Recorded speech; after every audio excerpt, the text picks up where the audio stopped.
They say old houses have character, but no one tells you they also remember. I moved into my uncle's house after he passed. It was a two-story Victorian on the outskirts of Charleston, abandoned for years but still standing strong. The first few days were uneventful. Dust, silence, the kind of silence that almost rings. Until the walls started whispering. It began subtly. Late at night, lying in bed, I'd hear faint murmurs, like voices carrying through pipes. I thought it was just the wind, or maybe the house settling. But then I heard it say my name. Ethan. Whispered, clear, deliberate. I sat up, heart racing. It wasn't my imagination. I was awake. I searched the house from top to bottom. Every room, every vent, nothing. The next night it happened again. This time, it said something else. Ethan, I remember you. I found an old journal in the attic, my uncle's. Most of it was gibberish, but one entry caught my eye. Dated 2 weeks before he died. It talks to me now. The wall in the study. I tried sealing it, but it's inside. It knows who I am. It won't let me leave. That night I sat in the study. Lights off. Just listening, nothing. Until 3:03 a.m. A soft knock. Coming from inside the wall. And then, I see you, Ethan. I backed away, but the knock followed. Pacing me. Through the walls. Room to room. Always one step behind. Then I heard a sound that stopped me cold. Breathing. Heavy, wet, close. Right beside my ear. I turned. No one. But when I looked in the mirror by the stairs, I saw it. A shape. Standing inside the wall. Watching. Smiling. I screamed. The wall cracked. Just slightly. But now, every night, the cracks spread a little more. And the whispers grow louder. Last night, it didn't just whisper. It laughed. And tonight, it said, "Let me in."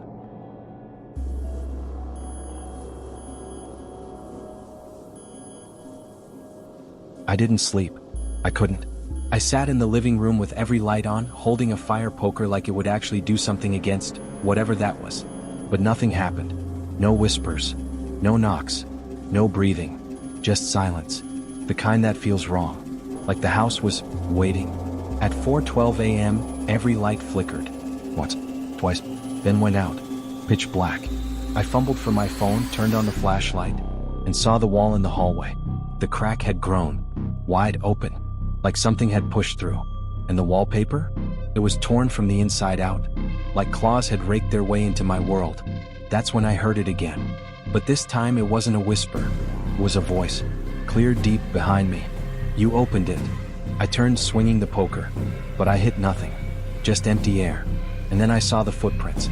Wet, bare. Leading from the crack in the wall. All the way to the bottom of the stairs. I followed them slowly. Each step creaked louder than it should have. Halfway up, the air changed. Heavier. Harder to breathe. And then I heard it. Scraping. Something crawling under the floorboards. Fast, unnatural. I ran to my room. Slammed the door. Locked it. But the sound didn't stop. It circled the room beneath me. Then silence. And then,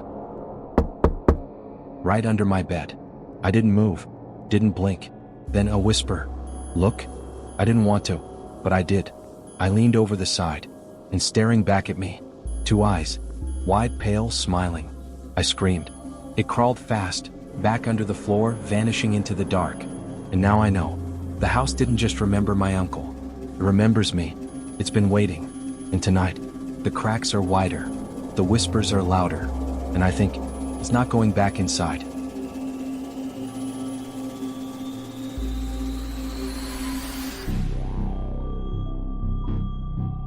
I tried to leave. I really did. I packed a bag, grabbed my keys, even made it to the front door with my heart pounding like a warning drum. But no matter what I did, that door wouldn't open. The lock turned. The knob turned. But the door itself? It just wouldn't move. It wasn't stuck. It wasn't jammed. It felt like the house had decided I wasn't allowed to go. That was the moment I realized something deeper.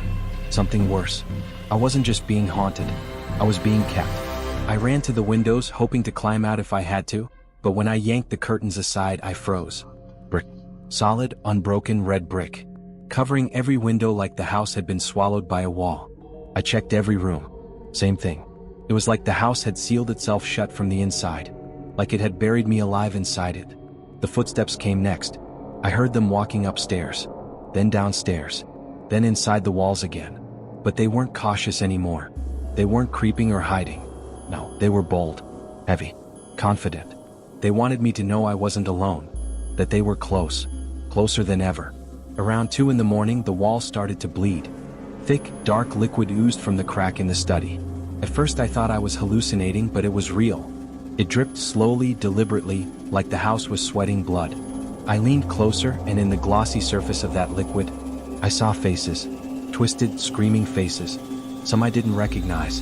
But one of them was my uncle. I saw his face clear as day, mouth open like he was still trying to warn me, eyes wide with whatever horror had taken him. But there was no sound. Just the image, flickering, fading. Gone. I tore through the house and grabbed his journal again, desperate for answers. Most of it was incoherent, the ramblings of a man losing his grip. But at the very back, one final entry written in shaky red ink, almost like it was written in blood.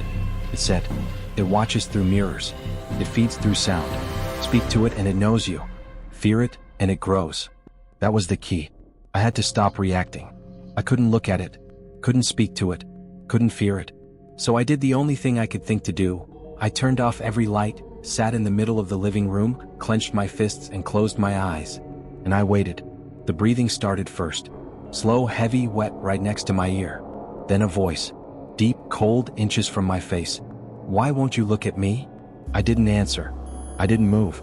And then it screamed. A sound so loud, so unnatural, it made the walls tremble. Light bulbs shattered. Furniture rattled. I thought the whole house would collapse around me. And just like that, silence. It's been 2 days since that night. No more whispers. No knocks.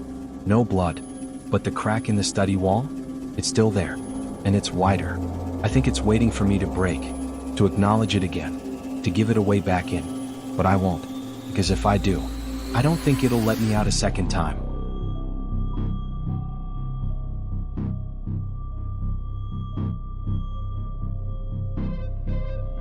The quiet didn't last.